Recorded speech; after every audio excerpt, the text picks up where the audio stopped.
of your calls, right? So that's how we can now turn it into an objective and measurable thing. This is deceivingly hard. Like, it's so simple looking, but the thinking that goes into this is the hard thing. And so it's definitely harder than it looks, right? To have really good objective criteria is harder than it looks. From a scale of 1 to 10 question, that's one way we can get perhaps measurable criteria. But again, when you guys are leaning too far into subjectivity. What's objective? Objective is you have this thing or you don't have this thing. I can touch it with my fingers. I can do this with it, right? So if you took 20 calls and you only closed one, you do not have a 20% close percentage, right? This is objective. It's a fact. The goal is to go to facts, not feelings. Facts, not feelings, right? You want to make sure you're qualifying on facts. Too many of y'all qualify on feelings, and when you qualify on feelings, this is where you guys get into fights with your prospects, right? Because they feel one thing about it, and you feel another thing about it, and then we're both now caught in this mix of like, oh, but I feel like your reality is not right, and then I feel like your reality is not right. Versus if we can live in the land of facts, then they're indisputable, right? So facts need to be indisputable. So some facts. Are you currently using Go High Level? Yes, I am. No, I'm not. Boom, that's objective criteria. Have you spent at least $1,000 on ads in the past? Yes, I have. No, I haven't. Right? I want it to be factual. Yeah, better than how many sales reps did you hire? The question would be, have you hired at least this number of sales reps? Yes or no?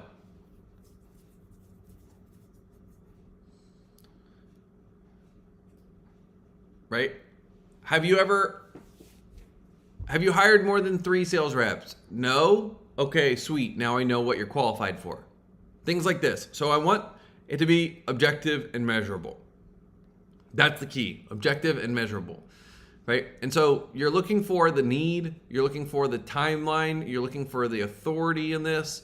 And so this is going to be the key to making your guys' qualification processes work. And so you want to think about, like, you know, are you currently, I think softwares are a great way to do this. You know, do you currently have an email list with at least X thousand number of subscribers? Are you currently spending at least this amount or more on advertising?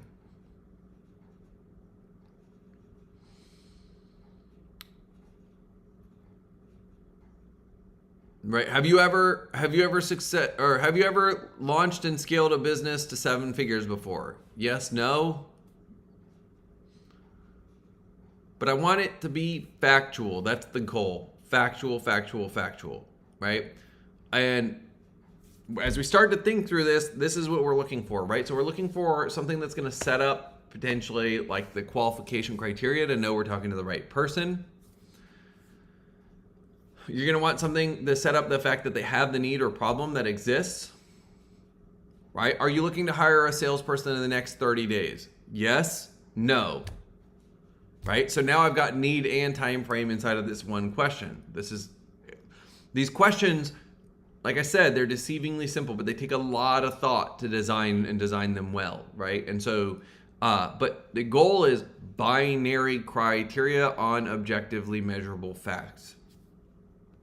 When we do this, it's going to change your guys' situation quite dramatically, right? So, you know, are you currently, and occasionally, you know, I might ask them, have you ever built a funnel? So one of my more entry-level products, I hate working with people who are like complete technophobes. If people get like overwhelmed emotionally when they get into a computer and start poking around on softwares, like especially like regular kind of SaaS softwares, I don't like working with those people. It's horrible. It's not fun. They panic too much. They freak out when they're inside of these softwares. They're going to get overwhelmed because they're trying to learn digital marketing, which means you have to be relatively competent with computers and just generally browsing the web and understanding SaaSes for the most part, right? So, it's like, have you ever built a funnel in a funnel builder like ClickFunnels or Lead Pages before?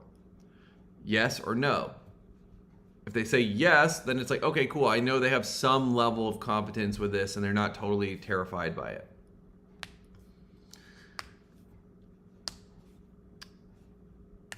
Yeah, so can you give authority example? So y'all should know who your buyer personas are. And I believe that authority is not like the cheap authority question everybody uses, which is stupid as shit in my opinion, is are you the decision maker on this? Everybody's going to fucking say yes. You're going to get lied to and you're going to get mad at your prospects all the time if you ask them if they're the decision maker. You have to know who the decision maker is in your product or in your service and then ask them to describe themselves. What role are you? Are you currently blank with this level of company? Other parts of authority would involve, size of the company, potentially, revenue, employee count, those things, team sizes, other things, roles or titles. So what I'm trying to do is, with my authority question, what I want to get out of it is, I want to get out of it that they're describing that they're a buyer persona that we serve. That's the key, right? That's my key. I need them to know that they're a buyer persona that we serve. So it's not necessarily, hey, you're going to have to bring a partner or a spouse on the call to make a decision with you. Yes or no? No, that's fucking stupid. I can't tell you how many times I've seen that question, and that question is dumb as shit. Because guess what happens? They all lie. Newsflash, they're all going to lie, especially if you're withholding price. If you guys are withholding price, they will absolutely lie, and you're starting your relationship off on a bad foot because you put them into the position where you kind of made them lie in order to even get the information they need to make the decision. So you're going to find yourself in situations that you get super, super frustrated if you guys are asking dumb authority questions like that. Instead, what I'd want to know is, people are in situations that kind of is your typical buyer persona, your typical person that you're going to serve. Now, it's going to be different for everybody. Some of you guys that are selling biz ops, it's harder to do that because on a biz op, you have a much wider range of people you could serve. Some of y'all, you're going to sell B2B or you're selling sort of like B2E, which I'd consider business to entrepreneur, right? Like, do you have your own company or what's the name? Do you have your own company? Have you been in business for at least X number of time? Do you have at least X number of team members? Have you generated at least X amount of revenue? Like, these can be very clear binary questions. But when I get these binary questions, this is where I know, okay, cool, I got someone who's qualified, right? At least you're always going to have some people that are slipping through the cracks. Like, you can't build a system that will completely eliminate people because guess what? You're going to have competitors that lie and shop you. You're going to have people that lie throughout the process. You're going to encounter this stuff no matter what. But if I get good binary questions, I can, for the most part, filter things out up front. Right? So that's how I'm looking at this stuff. So when you guys are designing your qualifications, you want to make sure you guys are designing qualifications in a way that give you binary criteria. So, are you the owner of a recruiting firm? Are you the owner of a real, or do you currently have an active real estate license? Yes or no? Right? Have you done X number of deals in the last month? Have you done at least X number of deals in the last month? Right? That's an authority question because we're asking them effectively, are you the typical person who has the authority to say yes to something? Right? It doesn't necessarily mean that they don't have to have other people involved, right? But let's look at, so authority, right? The power or right to give orders, make decisions, and enforce obedience. A person or organization having power or control in a particular, typically political or administrative sphere. The power to influence others, especially because of one's commanding manner or one's recognized knowledge about something.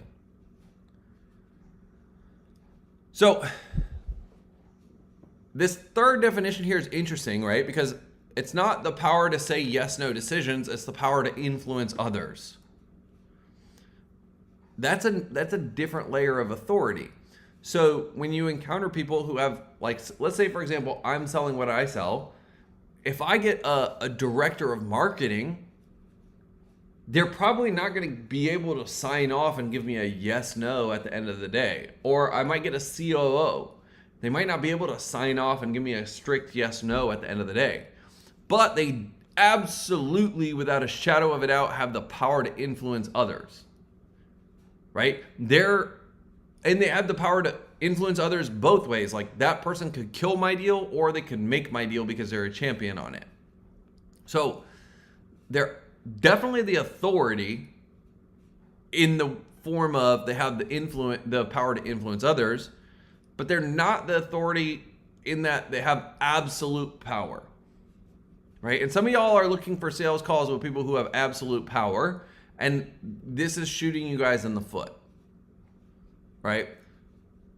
So, Nick, does that help you with the authority example? I want to make sure that's clear there. But yeah, like sales managers. I get sales managers all the time. I get CMOs, I get COOs. Those types of people I'm totally comfortable talking with because they have the power to influence the deal. They may not be the ones who will actually write the check. They may not be the ones who give the final yes or no, but they are in a situation where they can influence the deal, where they could kill my deal or they can win my deal for me. So they absolutely have the authority. As well, some of y'all get pissed if you get assistants, which I can understand, right? I do have some frustration of people who use assistants to get on sales calls, if you get, like, for example, someone's executive assistant or virtual assistant to come and info gather on a call, there's some interesting things that can happen there, right? Like, if it's an executive assistant and they're a little bit more sophisticated and savvy, they might be like kind of a lower level chief of staff or COO style person, which they actually can influence the deal. Sometimes if it's just pure info gathering, I'll give limited info, but say, hey, I'd really like to talk to so-and-so. And it just depends on how it goes. But for the most part, those people are kind of doing things a little bit differently. But I want to just be clear on this for you guys. So there's different levels of authority. It doesn't necessarily mean that they have absolute power. And if you are only wanting to talk to people with absolute power, you're going to miss a good chunk of deals in the marketplace. So that's what I want to encourage you guys to do, is spend time to consider binary yes-no questions. 3 to 5 binary yes-no questions is a really good starting point for you guys to start to figure out who's qualified and who's not qualified. In order to kind of get a sense of this, I would ask, like, what do my best clients have in common and what do the worst accounts I've ever had have in common, right? And so you want to figure out on each side, the worst accounts, what do they have in common? What do the best accounts have in common? And where are the differences between the two? And when you figure out these differences between the two, this is going to help you define your objective criteria. And once you have your objective criteria, then it becomes significantly easier in the long run. Cool. So let's shift gears a little bit here. I'm going to pull up my accounts and we'll start hitting some dials.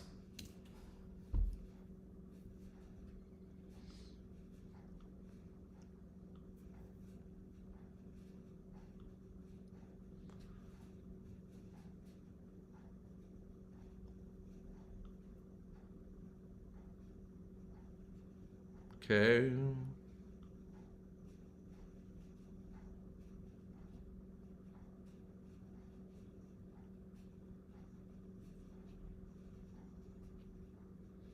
Boom. And also, while I'm putting this stuff up and we're rolling through what we're rolling through, if you guys have any questions, feel free to drop any questions in the chat.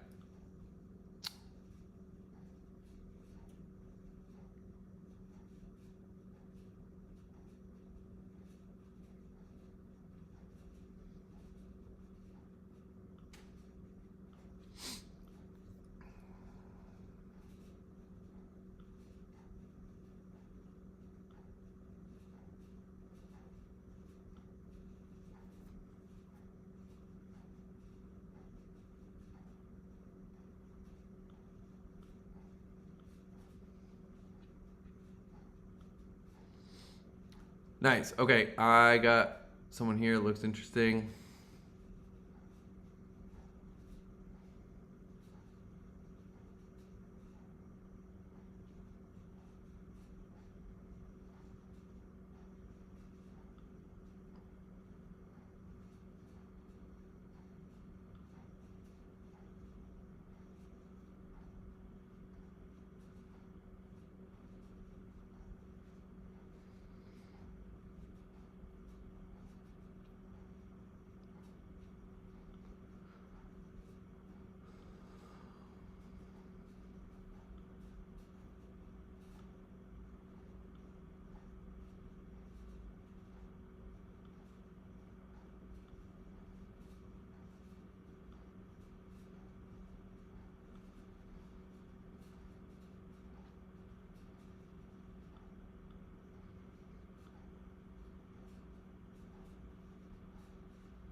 Sweet. I got some folks here that I'm just pulling up their data.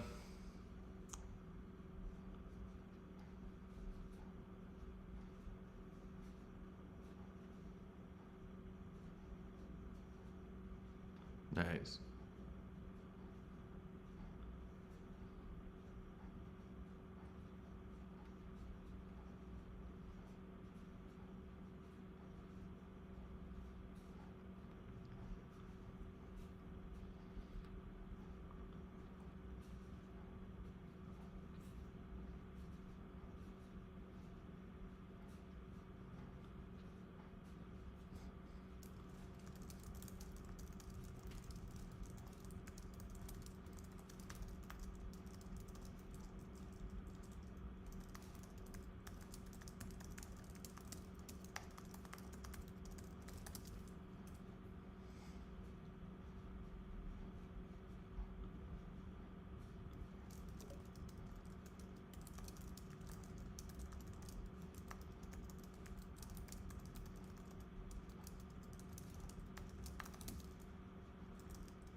Okay, so basically what I'm doing is I'm just rolling through my inbox right now.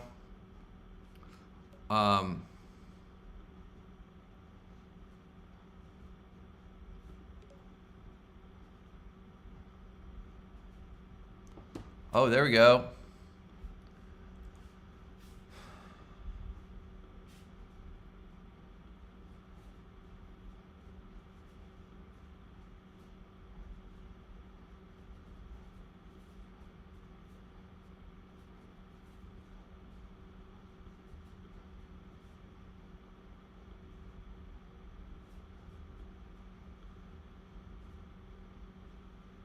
Sweet.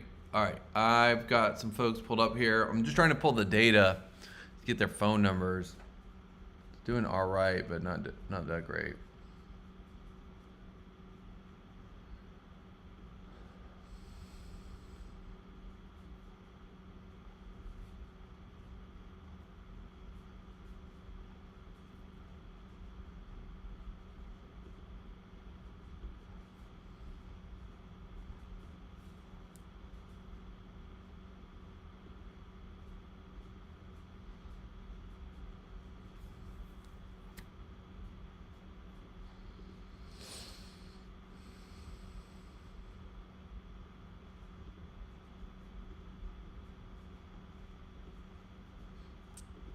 go.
Okay. So basically what I'm doing is I'm pulling phone numbers off the internet. I'm not getting a good...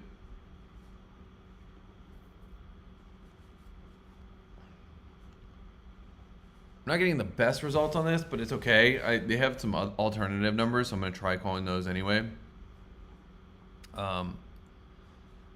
Just kind of putting all these things in here together.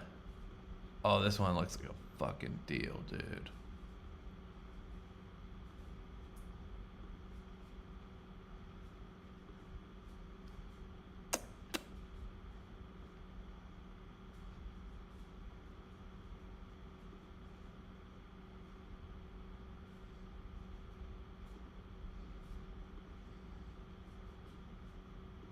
All right.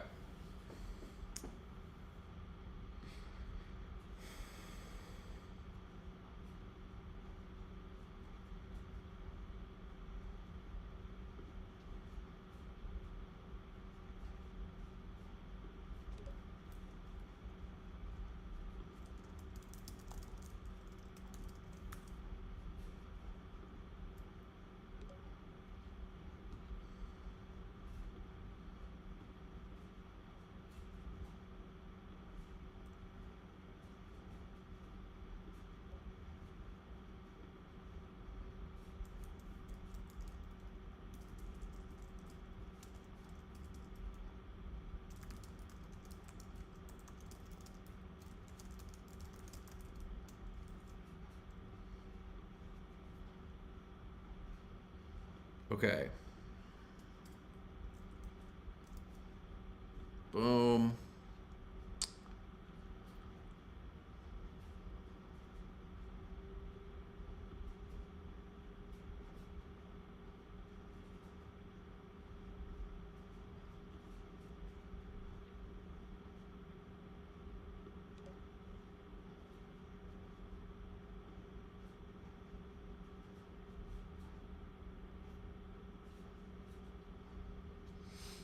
Sweet.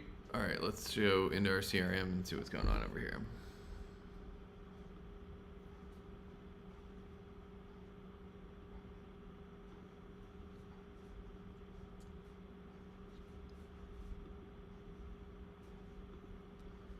Okay.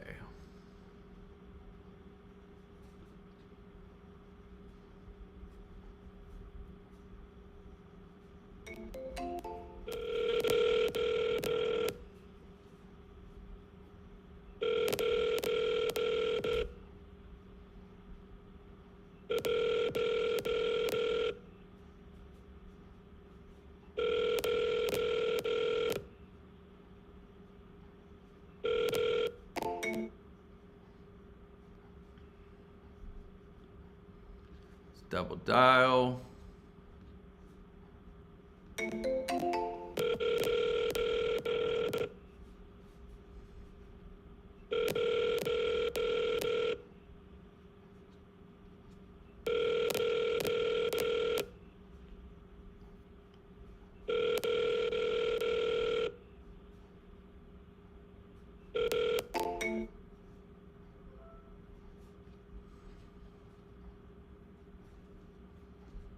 Okay, so no answer there.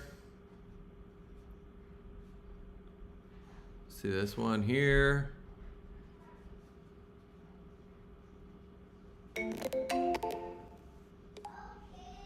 Thank you for calling Media Components, a digital marketing agency. We appreciate your call, and one of our representatives will be with you shortly.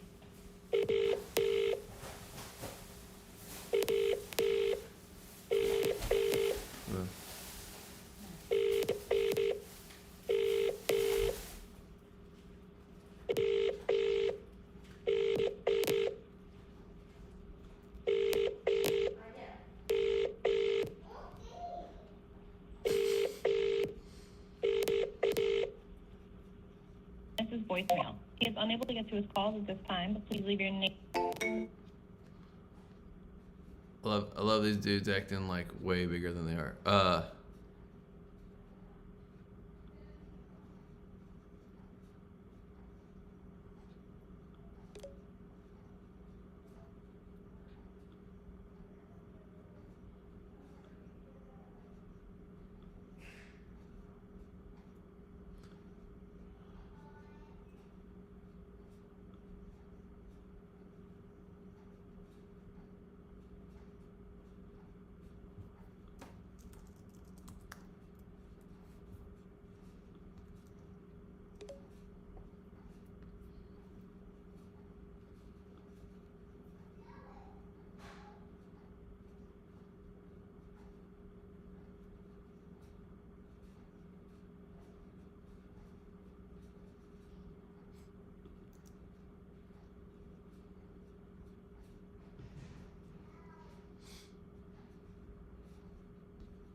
All right, let me clean this inbox up a little bit.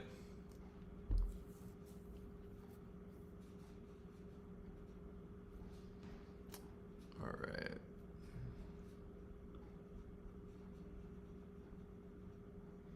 Oh yeah, let's go, dude. I literally had one come in right now, so if we can pull her info and dial.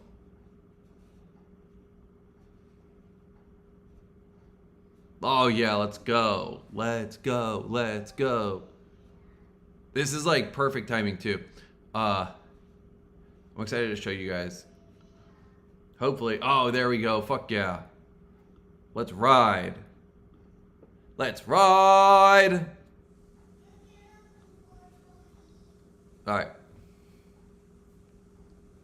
So this person literally positive replied within the last 2 minutes. This is ice cold. I have no idea who she is. She has no idea who I am. So let's just see what happens here.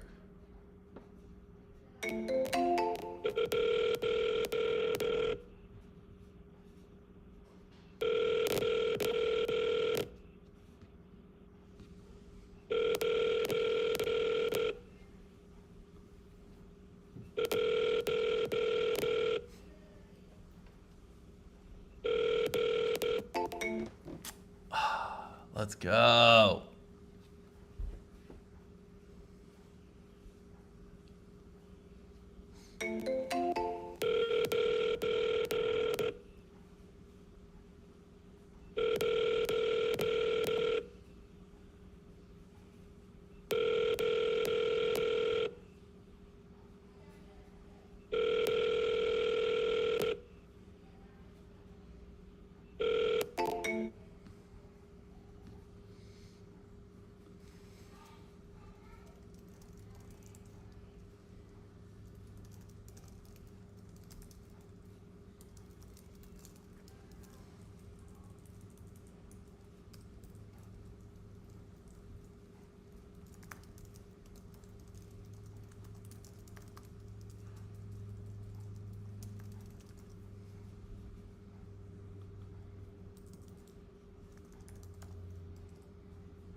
All right, so I called 2 times. She didn't answer. I just sent her a reply back on her positive reply.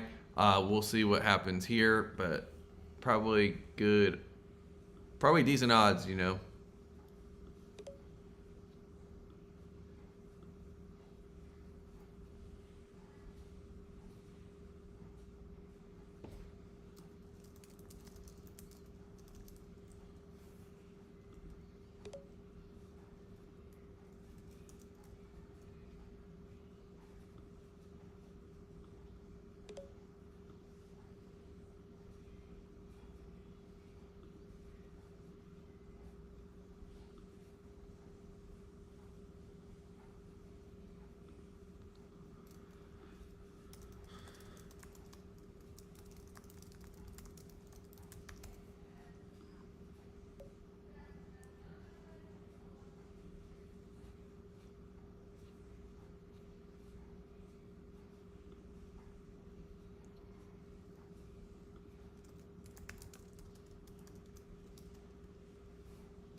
Where is this dude? Oh, there he is.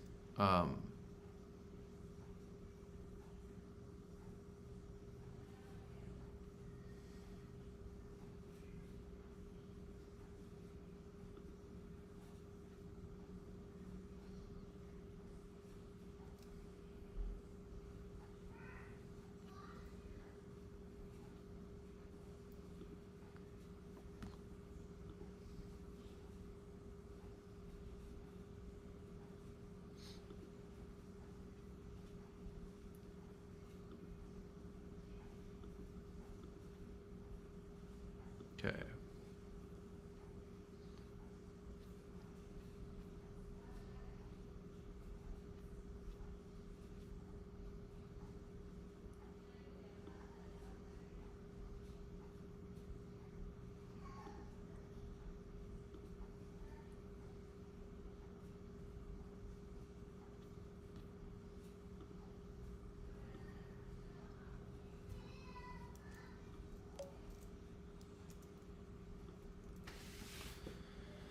All right.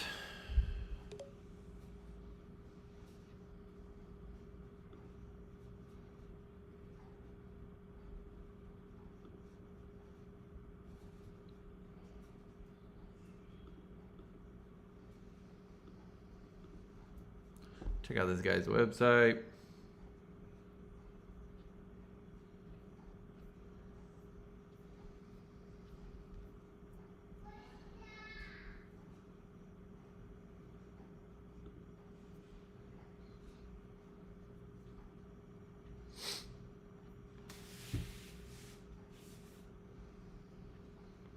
Kind of weird.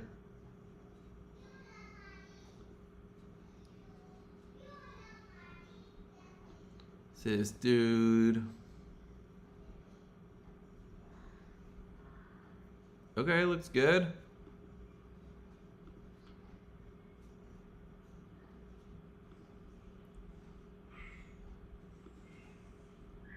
All right, so I got another guy that I just found. He looks like he could be a good lead.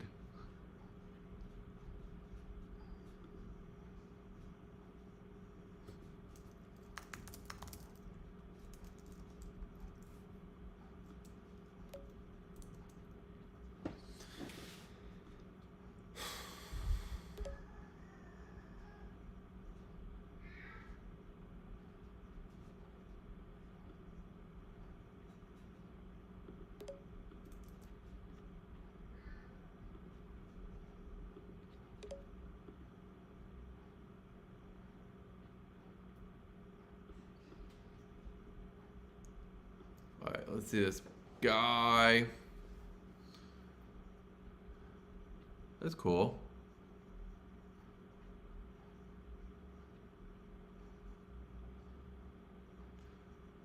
All right.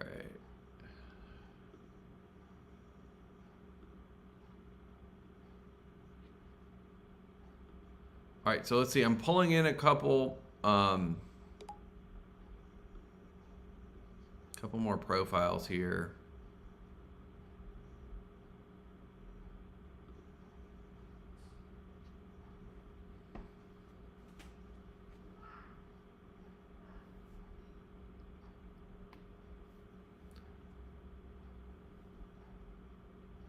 Guy seems like he's full of shit.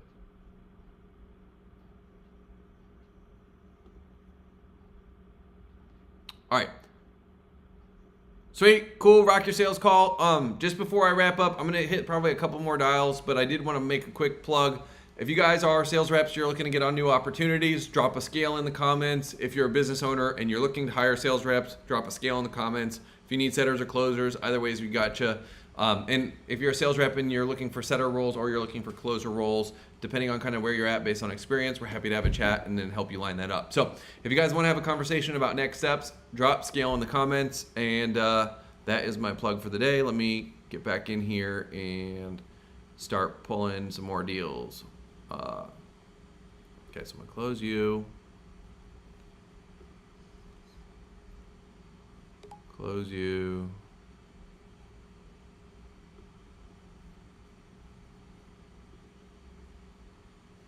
Check.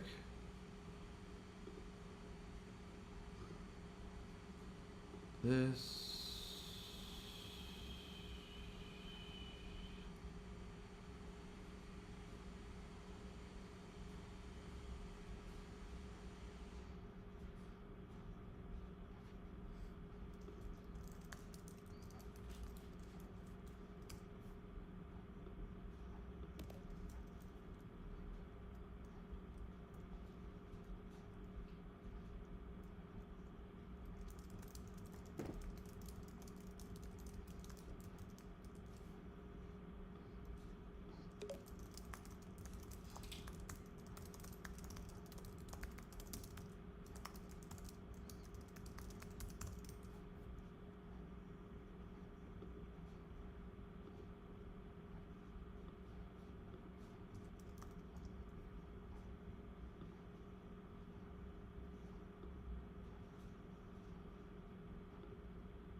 All right, let's see if this guy pulled a phone number.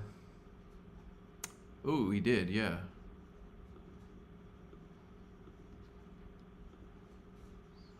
Let me see if this guy pulled a phone number. Looks like a no, but he's got a different phone number, so should be all right.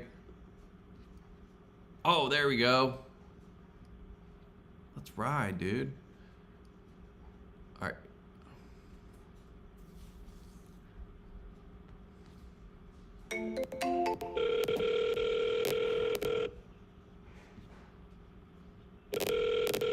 Forwarded to an automatic voice message system. 7.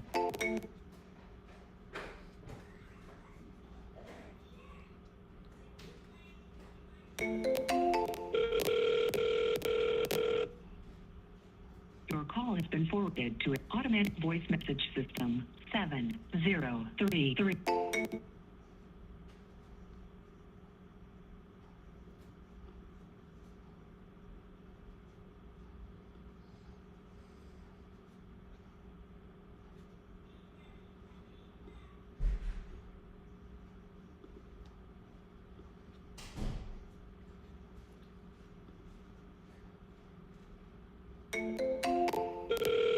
Thank you for calling Method Savvy. We are sorry that we missed your call.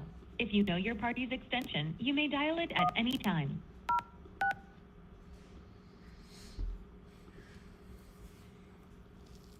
Hi, you've reached Jake Finkelstein at Method.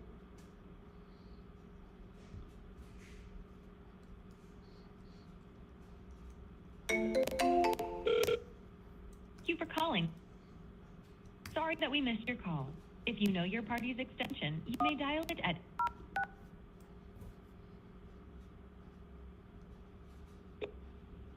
Hi. Sweet. Okay, so that is about all we got time for today. We hit, let me just run through tabs here. So we hit 1, 2, 3, 4, 5, 6 dials from what I'm seeing. We did not get a pickup today.